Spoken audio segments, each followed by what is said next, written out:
तो ये बेनीवाल जी का कोई इतिहास नहीं, कोई इन्हें जानता नहीं। हाँ, एक छोट भैया टुच्चा बदमाश जरूर रहा। जाट बिरादरी एक बहुत ही बहादुर और समझदार बिरादरी थी, है और रहेगी भी। इस तरीके के जितने भी सांसद हैं, वो इनका सबका इलाज किसी मेंटल हॉस्पिटल में करा दिया जाए।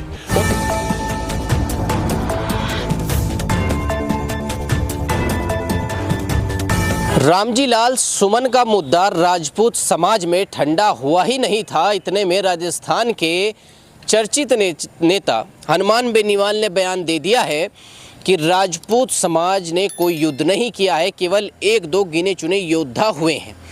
अगर कोई योद्धा हुआ है तो वो जाट समाज है, क्षत्रिय समाज जिसको कहा जाता है। अगर कोई योद्धा हुआ है वो यादव समाज है, फिर गुर्जर समाज है और फिर मराठे हैं। राजपूतों का तो नाम ही नहीं आता। अब ये कहा जा रहा है कि हनुमान बेनीवाल इस तरीके के बयान देकर 2028 का विधानसभा चुनाव साधना चाहते हैं। और कहीं ना कहीं कुछ लोग ये कह रहे हैं कि जिस तरीके से रामजी लाल सुमन चर्चित हो गए थे राजपूत समाज के बयान से, इसी तरह हनुमान बेनीवाल अब इस फंडे को अपनाना चाहते हैं और चाहते हैं कि एक चर्चित नेता बन जाए और मेन स्ट्रीम मीडिया का एक चेहरा बन जाए। इसी पर बातचीत करने के लिए हमारे साथ यहाँ पर राजपूत समाज, इनसे पूछेंगे कि लगातार राजपूत समाज और राजपूत समाज के जो योद्धा हैं उन पर जो प्रहार हो रहा है और आज की जो राजनीति है उसको साधने की कोशिश हो रही है क्षत्रियों का नाम लेकर, ये ऐसा हो क्यों रहा है इस समाज के साथ? क्या नाम है जी आपका? मैं सहारनपुर से हूँ भाई, अरुण राणा जी। अरुण राणा जी, आप बताइए कि रामजी लाल सुमन पे हम चर्चा करते थे, लेकिन वो मुद्दा ठंडा हुआ, वहाँ की पंचायतें ख़त्म हुई, अब हनुमान बेनीवाल का बयान आ गया है। अब आप कैसे देखते हैं इस बयान को? क्या राजपूत समाज अब फिर से पंचायत करेगा? देखो जी, राजपूत समाज सोया हुआ था, तो कुछ लोगों को ये लगा कि ये तो सो ही रहे हैं, क्यों ना इनका इतिहास चुरा लिया जा। तो बहुत सारी ऐसी मानसिकता बन गई लोगों की।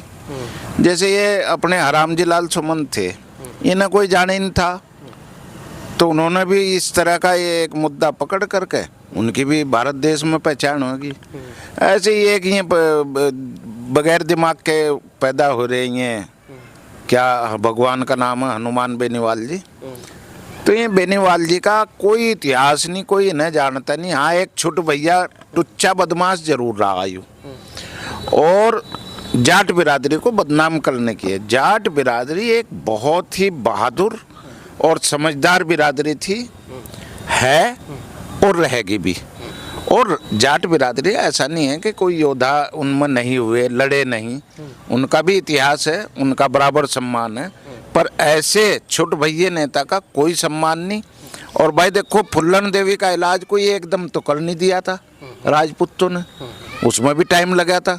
तो इलाज इनके धीरे धीरे धीमी गति में रामजी लाल सुमन का भी होगा और भाई धीरे धीरे इनका भी होगा। अब आप यूँ कहोगे आप तो भोंकते रहो जी, कुछ करते तो हो नहीं। भाई समय पर हर चीज़ का देखो, अब मोदी ने पाकिस्तान पर अटैक करने की कोशिश करी है, जो भी उनके आतंकवादियों को, तो वो भी उन्होंने भी हफ्ते का 10 दिन का समय लिया। तो इसमें भी थोड़ा समय लगेगा। इनके इलाज तो सबके होंगे, माध्यम बहुत है इलाज करने के।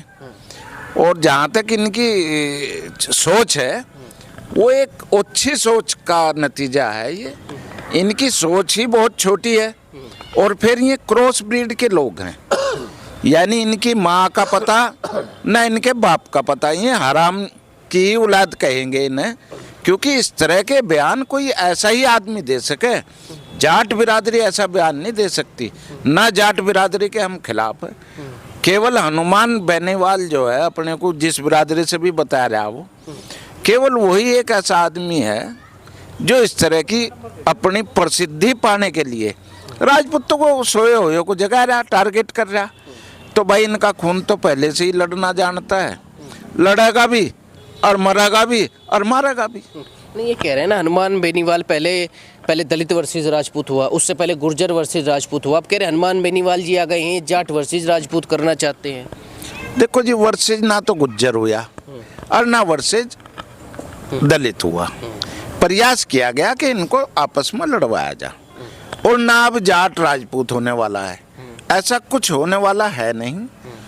जो ये प्रयास कर रहे हैं घृणित और अच्छी सोच के लोग हैं, जो इस तरह का प्रयास कर रहे हैं, गवर्नमेंट में चूंकि ये सम्मानित पद पा चुके, सरकार में सर्वोच्च संस्था में बैठे, जानता है ना कोई था ही नहीं, राजस्थान में भी सब लोग नहीं जानते थे, तो अपनी प्रसिद्धि पाने के लिए अच्छे हथकंडे अपना रहे हैं, जिनका है ना बहुत जल्द रिजल्ट मिलेगा। राजस्थान वालों को राजस्थान में मिलेगा, यूपी वालों को यूपी में मिलेगा, और क्या रिजल्ट मिलेगा ये समय वक्त बतावेगा।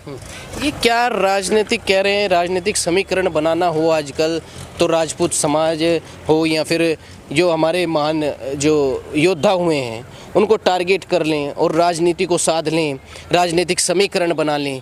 आपको क्या लगता है, क्या ये एक चर्चित विषय बन गया है? देखो जी, इनका ना तो अपना खुद का इतिहास है, ना इनके पुरखों का कोई इतिहास है, चाहे वो हरामजी लाल है चाहे वो हनुमान बेनीवाल है, दोनों का खुद का कोई इतिहास नहीं है। ये केवल प्रसिद्धि पाने के लिए एक प्रतिष्ठित समाज जो राजपूतों का हर कोई सम्मान करता था, करता है, कुछ लोग गिने चुने होंगे जो नहीं करते हों सम्मान, ये तो है नहीं कि सारों पांच उंगली बराबर हैं, पर अधिकतर लोग राजपूत के नाम से सम्मान करते हैं। तो इसी तरह से इन्होंने अपनी प्रसिद्धि पाने के लिए ये राजपूतों को, सोए हुए को जगा रहे हैं, और ये अच्छी बात है कि उन्होंने इस तरह का कदम उठाया जिससे राजपूतों में एकता आ रही है। इससे पहले कभी किसी ने राजपूतों का नाम वोटों के लिए नहीं लिया, अब वोटों में भी नाम आने लगे कि 2% है, 5% है, कोई 8 बतावे। राजपूत तो शेर तो अकेला ही होया करे, तो शेर को जगा रहे हैं, अब वो किसी ना किसी पर हमला तो जरूर करेगा, किसी न किसी पे हमला जरूर करेगा। लेकिन हमले तो पुंडीर साहब लगातार राजपूत समाज पे हो रहे हैं, और एक हमला और हुआ है ये कि योद्धा या तो जाट है, उसके बाद यादव हैं, गुर्जर हैं, मराठे हैं, राजपूत समाज का तो नाम ही नहीं आता। बहू बेटियों की बात की है कि 17 किलोमीटर पहले ही बेटियां लेकर खड़े हो जाते हैं, ऐसी ऐसी बातें हो रही हैं। देखिए, आज का जो युग है इसमें जो राजनीतिज्ञ लोग जो सांसद या विधायक बनकर आ रहे हैं, वे अपनी तुच्छ राजनीति के जरिए अपने को फेमस करना चाह रहे हैं, और ये चाह रहे हैं किसी तरीके से हम राष्ट्रीय लेवल के नेता बन जाएं।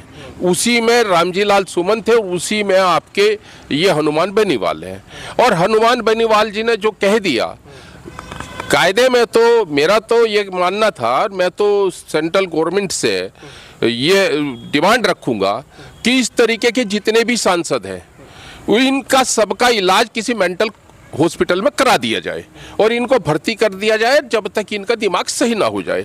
और रही उनकी बात ये कहने की कि भाई ये जो लोग हैं ये राजपूत का कोई इतिहास ही नहीं है, अरे भाई मेवाड़ की धरती से आते हो, मेवाड़ की धरती को नमन करते हैं विदेशी लोग भी, अंग्रेज भी आए और अफगानिस्तान के लोग भी आए और मतलब अरब कंट्री भी आई है, सब लोग आए, अमेरिका से भी लोग आए, बड़े बड़े लोग आए, और सब ने ये कहा कि ये मेवाड़ की वो धरती है जहां वाकई क्षत्रिय कहलाने वाले लोग जो है, जो देश को आहुत होते हैं, वो पैदा होते हैं। तो आप तो उसका अपमान करा रहे हैं, आप तो उस देश का भी अपमान करा रहे हैं। आप क्यों देश के अपमान पर तुले हुए हैं और क्यों आप इस तरीके की बात करते हैं? अगर इतिहास नहीं पढ़ा तो पढ़ कर देख लें कि राजपूतों का कितना योगदान है, और बड़ा ही ज्यादा आपको अगर गुमान है तो ये तो ठीक है, ये अच्छी बात है कि ये सब लोग जो है राजपूतों के पीछे है। और एक कहावत ये भी है कि जब लोग बाग को किसी को अपने आप को उजागर करना हो तो उसको जो है किसी दीवार में, भारी जो भरकम दीवार हो उसमें टक्कर मारनी चाहिए, और भारी भरकम दीवार राजपूत है, तो वो अगर टक्कर यहाँ नहीं मारेंगे तो उनका नाम कौन जानेगा? तो तभी तो लोग कहेंगे देखिए राजपूतों से भिड़े। और वो जो कहते हैं मैं माफी नहीं मांगूंगा, उन्होंने अनेकों बार माफी मांगी और बहुत बार कुछ ऐसे करते किए, जाकर वहां पर राजपूतों से माफी मांग ली। ये तो रूपाला जी ने भी जाके माफी मांगी, गुजरात में रूपाला जी का जो प्रकरण चला था तो उन्होंने भी राजपूतों से माफी मांग ली, और तो ये भी इसी तरीके से माफी मांगेंगे। रामजी लाल सुमन भी भले ही पार्टी के कहने से दोबारा उन्होंने अपना चेंज कर लिया हो, उन्होंने भी माफी मांगी, इन्हें पुनः फिर माफी मांगनी पड़ेगी, अनेकों बार माफी मांग चुके। राजस्थान तो गढ़ कहा जाता है ना राजपूत समाज का, वो तो गढ़ है राजपूत समाज का, और गढ़ में ऐसी बातें वो कह रहे हैं। क्या हो रहा है राजपूत समाज के साथ पूरे देश में? ये कोई भी आता है राजपूत समाज को कुछ भी कहकर चला जाता है। देखिए ऐसा है, मुझे लगता है कुछ इंडोर कुछ आउटडोर जो राजनीतिक पार्टियां हैं वो भी चाहती हैं किसी तरीके से राजपूत को टारगेट किया जाए। और राजपूतों का एक बिल्कुल स्पष्ट है, जनसंख्या के आधार पर हम लोगों में कुछ कमी आई है और हम करीब 11-12% पर हम लोग हैं पूरे देश में। और 11-12% में रहने के ये कारण हो गया है कि और जो समाज है वो अच्छी बढ़ोतरी उनकी है। हमारे यहाँ क्योंकि पहले से भी हम योद्धा रहे और योद्धा रहने के कारण 14 से 18 साल तक की हमारी आयु होती थी। और अब एक नया पैटर्न चला कि भाई हमारे यहाँ एक 2 बच्चे हैं। लेकिन अब समय आ गया कि हमें वाकई ही इस मुद्दे पर विचार करना पड़ेगा कि हमें 1-2 बच्चा नहीं, हमें भी 2-2, 4-4 बच्चे बनाने पड़ेंगे और उस तरफ ध्यान देना पड़ेगा। और एक बच्चा समाज के लिए आहूत करना पड़ेगा और ये देना पड़ेगा जैसे हमने पहले सिख समाज बनाया, राजपूतों से सिख समाज बना था और पहला बड़ा बच्चा जो वहां जाता था वो सिख होता था। इस तरीके से एक नई और सेना बनेगी, नई और सेना बनेगी। हाँ। लेकिन आप ये बताइए, क्या इससे राजनीति में बदलाव आएगा ऐसे बयानों से? अन्य जो जातियां हैं कहते हैं वो तो खुश हो जाएंगी इन बयानों से।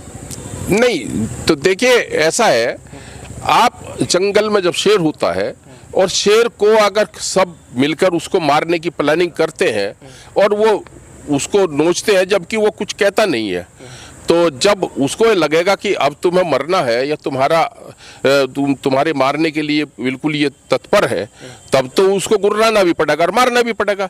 वही काम अब राजपूत समाज के साथ हो रहा है। समझ में नहीं आ रहा ये राजनीतिज्ञ लोग इस तरीके से क्यों करते हैं और ये पार्टियों का हाथ है इंडोर या आउटडोर, ये समझ नहीं आ रहा है। हाँ। आपको क्या लगता है अब राजपूत समाज की क्या तैयारी है? फिर से वही तैयारी है, पंचायत करेंगे, जगह जगह पंचायतें होंगी, फिर आप उनके आसपास के गांव में जाएंगे, तलवार लहराएंगे और उसके बाद मुद्दा ख़त्म? देखो जी, मुद्दा तो ख़त्म होगा तब जब इससे ऐसे लोगों के उस पर हम ध्यान देना बंद कर दें, इस पर प्रतिक्रिया ही ना दें। अच्छा। तो मुद्दा तो वैसे ही ख़त्म हो जाएगा। पर इन्हें ऐसे लोगों को सबक सिखाने के लिए कुछ ना कुछ करना तो अवश्य पड़ेगा। और क्योंकि ये राजपूत समाज की छवि खराब नहीं कर रहे, ये लोग देश की, भारत देश की छवि को दुनिया में खराब कर रहे, क्योंकि ये एक ओहदे पर बैठे हुए हैं, देश की सर्वोच्च संस्था के सदस्य हैं। इस वजह से ये देश की छवि को खराब कर रहे, इसलिए इन्हें सबक सिखाना पड़ेगा। राजपूतों ने देश के लिए, बहन बेटियों की रक्षा के लिए युद्ध लड़े हैं, योद्धा जो भी हुए हैं, और वही स्थिति आ जा रही है। ये बहन बेटी किसी की भी हो, गांव की हो, शहर की हो, उसे हम लोग अपनी बहन बेटी समझते हैं। चलिए, जो अगर रामजी लाल सुमन की बात करें, उन्होंने तो जो है महाराणा प्रताप के ऊपर क्या नाम था उनका? गद्दार कहा था। राणा सांगा जी को गद्दार कहा था, माफ़ कीजिएगा मेरे दिमाग से निकल गया। राणा सांगा जी को उन्होंने गद्दार कहा था, लेकिन हनुमान बेनीवाल जी ने तो सीधा बहन बेटियों पर टिप्पणी कर दी है। यही तो दुर्भाग्य की बात है कि इसमें हमें राजपूतों को हम इस पर प्रतिक्रिया नहीं देते। अगर बहन बेटियों के लिए उन्होंने ऐसी बातें कही है, वो भी भारत देश की बहन बेटी के लिए, जिससे हमारे विश्व में बदनामी होगी, तो इससे बदला लेने की हमें करनी पड़ेगी तैयारी। अब बदला किस रूप में लिया जाएगा वो तो वक्त ही बतावेगा, क्योंकि कोई बात कह कर पूरी ना हो पावे वो गलत है। काम करने चाहिए, काम से पहचान होनी चाहिए। बगैर काम किए भौंकने से या ऊंचा बोलने से या बड़ी बात कहने से पहचान नहीं होनी चाहिए। तो देखिए, थे राजपूत समाज के लोग जिन्होंने कहा कि बहन बेटियों की बात है तो बदला तो लेना ही पड़ेगा। वो बदला कैसे लिया जाएगा ये देखने वाली बात होगी। फिलहाल इस वीडियो में बस इतना ही। नमस्कार।